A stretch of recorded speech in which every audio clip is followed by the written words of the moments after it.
क्षार अम्ल से अभिक्रिया करेगा, लवण और क्या देगा, जल। तो लड़का तो खाली याद कर ले, अम्ल क्षार से अभिक्रिया करेगा, लवण और जल दे। लेकिन अब जानिए धातु के ऑक्साइड कैसे होते हैं, क्षारीय।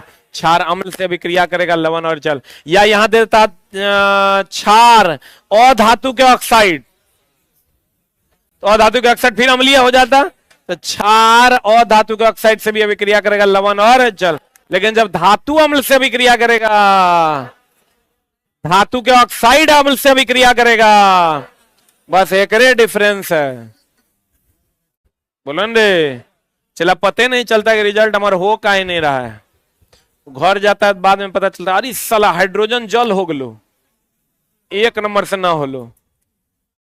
कैल्शियम ऑक्साइड नाम तो सुनी होगी, चूना दे देना, सल्फ्यूरिक एसिड तीव्रतम अभिक्रिया करेगा और उसमें छेपी अभिक्रिया करेगा। हम बार बार कहते हैं चूना और कौन, सल्फ्यूरिक एसिड तीव्रतम अभिक्रिया करता है। कैसा अभिक्रिया करता है, तो कहता है कैल्शियम ऑक्साइड जल के साथ, कैल्शियम ऑक्साइड नहीं चला, सल्फ्यूरिक एसिड भी, कौन, सल्फ्यूरिक एसिड भी जल से तीव्रतम अभिक्रिया करता है। प्रचंड ना इस सब जो है चला कम प्रचंड अभिक्रिया करता है। प्रचंड का मतलब चला बहुत ज्यादा हो जाता है। प्रचंड लावा वगैरह जो फूटता है ना, यो एनसीईआरटी में सवाल है कि जब सल्फ्यूरिक अम्ल जल से अभिक्रिया करता है तो प्रचंड करता है कि कम प्रचंड करता है, क्या होगा आंसर, कम प्रचंड। तीव्रता से अभिक्रिया करता है लेकिन प्रचंड नहीं करता है, क्या करता है, कम प्रचंड अभिक्रिया करता है। कैसा अभिक्रिया करता है, चला कैसा अभिक्रिया करता है, कम प्रचंड अभिक्रिया करता है। ये भी क्वेश्चन आपको मिलेगा कि बताइए चूना जल से अभिक्रिया करता है, सल्फ्यूरिक एसिड जल से अभिक्रिया करता है, कैसा अभिक्रिया करता है, प्रचंड कि कम प्रचंड, कम प्रचंड। प्रचंड का मतलब लावा हो गया, चला प्रचंड का मतलब क्या हो गया, लावा। कंपोस्ट का बनना भी एक प्रकार का, कभी अगर तुम गोबर खोदा होगा अपने से कुदाली लेके, गरम गरम लगता है, खोदा है, पैर दोगे भयानक गरम लगता है। कभी जो सड़ा हुआ गोबर जहां रहता है ना, वहां तुम चला पैर दो, आप पैर दे कुदाली ले, कभी चढ़ाया है ट्रैक्टर पे, नहीं चढ़ाता तो जानता हूं, गोबर में जो पैर रहता है गरम गरम लगता है। जैसे चूना में पानी डालोगे गरम गरम, जैसे अम्ल में पानी डालोगे गरम गरम, वैसे ही कंपोस्ट खाद में हाथ डालोगे गरम गरम। एक मतलब गरम गरम मतलब गर्मी देगा, और देगा मतलब उसमें छेपी। बोलन रे, तो हम लोग कहते हैं चूना, चूना प्लस पानी और क्या है, और कौन है रे, अम्ल प्लस पानी और क्या है रे, अरे और क्या है रे, सीमेंट प्लस पानी, सीमेंट प्लस क्या, पानी। सब कौन अभिक्रिया है, ऊष्मा क्षेपीय। अभी बूझ लो कि गोबर जो है कंपोस्ट भी क्या है, ऊष्मा क्षेपीय अभिक्रिया है।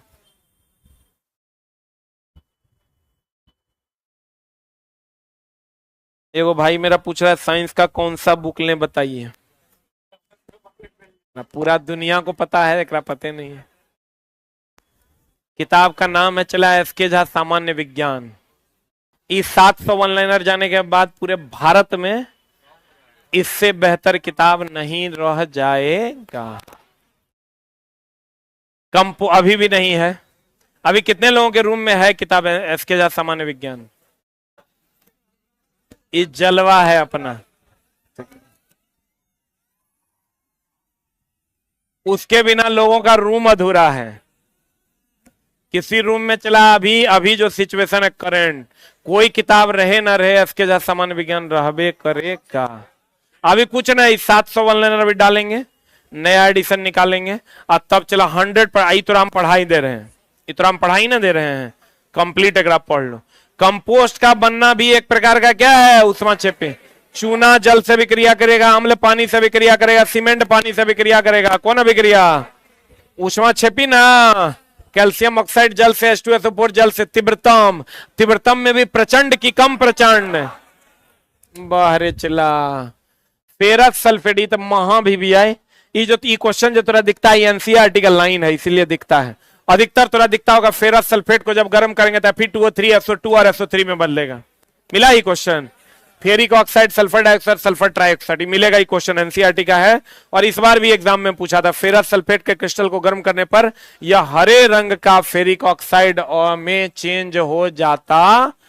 लेड नाइट्रेट को गर्म करने पर NO2 कैसा रंग का? भूरा रंग का। है ही जो लेड नाइट्रेट गर्म करोगे तो यहां जो NO2 बनेगा, ये कौन रंग का बनेगा? कौन रंग का बनेगा? भूरा रंग।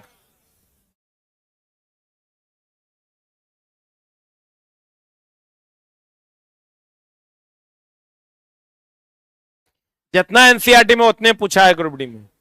रेलवे में जाएगा रिएक्शन एनसीईआरटी में देल है, उतने रिएक्शन 10th तक में उतने रिएक्शन पूछा। ये सब रिएक्शन VBI है। कहते हैं, चला बता दो क्या कैसा रंग है इसका? भूरा। कैसा रंग है इसका? भूरा। सूर्य के प्रकाश में श्वेत रंग कौन रंग? भूसर रंग का हो जाता है। सिल्वर क्लोराइड कौन रंग का हो जाता है? भूसर रंग का, मतलब मटमैला टाइप का हो जाता है। अब प्रकाश की उपस्थिति में सिल्वर क्लोराइड सिल्वर तथा क्लोरीन में विघटित हो जाता है। आज चला एक बात बताओ, ब्लैक एंड व्हाइट फोटोग्राफ जो पहले बनता था उसमें हम लोग सिल्वर ब्रोमाइड या सिल्वर क्लोराइड का उपयोग करते थे, लेकिन अगर दोनों ऑप्शन में दे देगा तो आंसर मारिएगा सिल्वर ब्रोमाइड।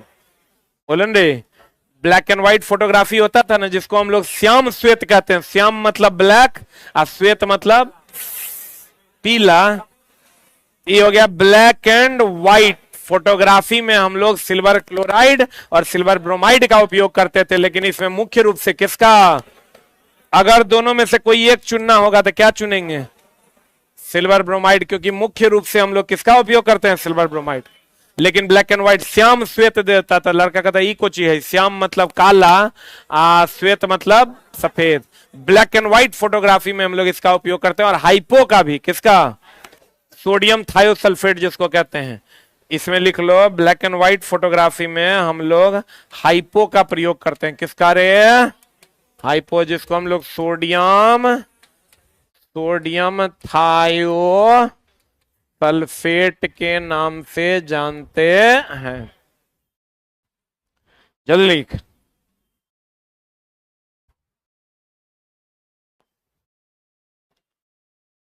जिसको हम लोग चला सिल्वर क्लोराइड और सिल्वर ब्रोमाइड का उपयोग श्याम श्वेत फोटोग्राफ में होता है, तथा इसमें मुख्य रूप से किसका उपयोग होता है? सिल्वर ब्रोमाइड का। अगर कहेगा फोटोग्राफी में हम लोग किसका उपयोग करते हैं? हाइपो। हाइपो को ही हम लोग क्या कहते हैं? Sodium thiosulphate. Sodium thiosulphate. हो गया। गति और द्रव्यमान का अध्ययन क्या कहलाता है? काइनेमेटिक्स। गति और द्रव्यमान का अध्ययन क्या कहलाता है? काइनेमेटिक्स। जब गति का भी अध्ययन करेंगे और द्रव्यमान का भी। कहते हैं आयनों का आदान प्रदान, द्विविस्थापन ना। जैसे चला, अगर हम लोग रिएक्शन लेते हैं Na2SO4 या H2CuSO4 ले लो, H2S क्या ले लो, HCl ले लो, ये बना देगा CuCl2 प्लस H2SO4। इसमें क्या होता है चला, ये Cu2 प्लस में टूटता है, ये SO4 डबल माइनस में टूटता है, ये H प्लस में टूटता है, Cl माइनस में टूटता है, ये Cl माइनस यहां आ जाता है प्लस पर, ये SO4 माइनस चला जाता है H प्लस पर। बोलबे नहीं करेगा। तो द्विविस्थापन अभिक्रिया में आयनों का क्या होता है? आदान प्रदान। आदान प्रदान को हम लोग विनिमय भी कहते हैं। आदान प्रदान को हम लोग क्या कहते हैं? विनिमय भी कहते हैं। और हमेशा ध्यान रखना, द्विविस्थापन अभिक्रिया अवक्षेपण अभिक्रिया का भी एक उदाहरण है। जितना भी अवक्षेपण अभिक्रिया है, जितना भी कौन अभिक्रिया है? अवक्षेपण अभिक्रिया है, वो कौन अभिक्रिया है? द्विविस्थापन। और इसमें आयनों का क्या होता है? आदान प्रदान। आदान प्रदान को ही हम लोग विनिमय भी कहते हैं। आदान प्रदान को ही हम लोग क्या कहते हैं चला? विनिमय भी कहते हैं, इंटरचेंज करना कहते हैं, इंटरचेंजेबिलिटी कहलाती है।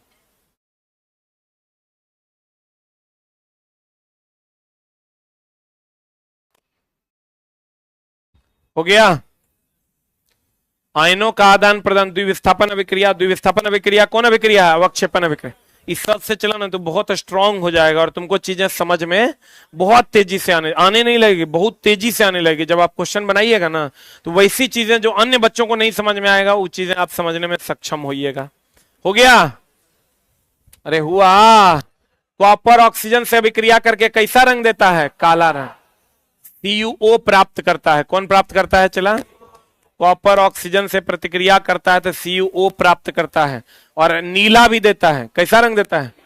कहता है जब पुनः CuO जब हाइड्रोजन गैस प्रवाही करने पर यह काला परत भूरे रंग में चेंज हो जाता है।